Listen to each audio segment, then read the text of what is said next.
ربياني صغيرا রব্বুল আলামিন পবিত্র মাহে রমজানে মাগরিবের আজানে পূর্ব মুহূর্তে আপনার শাহী দরবারে হাত উত্তোলন করেছি।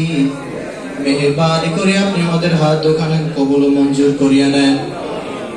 সূরা ফাতিহা সূরা ইখলাস থেকে তেলাওয়াত করা হয়েছে। সমস্তটুকু সাহাবা کرام দর্শনার মদিনা তাজদার মদিনা হযরত মুহাম্মদ মুস্তাফা সাল্লাল্লাহু আলাইহি ওয়াসাল্লামের ওই ফাতিহা দিয়ে বখশিশ করিয়া দিলাম। বাংলানগর সাহিত্য আর রব্বুল আলামিন তার রূহে হাদি ও সওয়াব বখশিশ করিয়া দিলাম।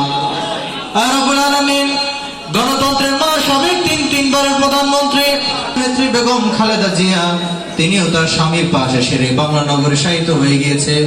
আল্লাহ আপনি তাকে জান্নাতুল ফেরদৌসের সুউচ্চ মাকামে নসিব করিয়া দেন। আল্লাহ তার ভুল ত্রুটিগুলো আপনি ক্ষমা করিয়ে দেন, তাকে আপনি আপনার জন্য কবুল ও মঞ্জুর করিয়া নেন।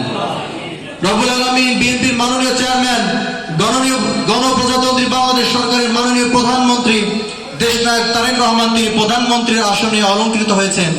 আল্লাহ আপনি তার সিয়াদে কুল্লে আপনি নসিব করিয়া দেন।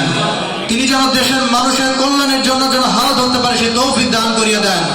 আল্লাহ তিনি দেশের মানুষের জন্য কাজ করতে পারে সেই তৌফিক আপনি দান করিয়া দেন। আল্লাহ আজকের এই বরিশাল ক্লাবের সাংবাদিক ভাইদের নিয়ে আজকের এই ইফতার মাহফিল, আল্লাহ সাংবাদিক ভাইরা জাতির বিবেক, আল্লাহ সাংবাদিক ভাইদের উপর আপনার রহমত আপনি নসিব করিয়া দেন। আল্লাহ তাদের উপর আপনার রহমত সহ আল্লাহ যত সকল আপনার রহমত রয়েছে সমস্তটুকু রহমত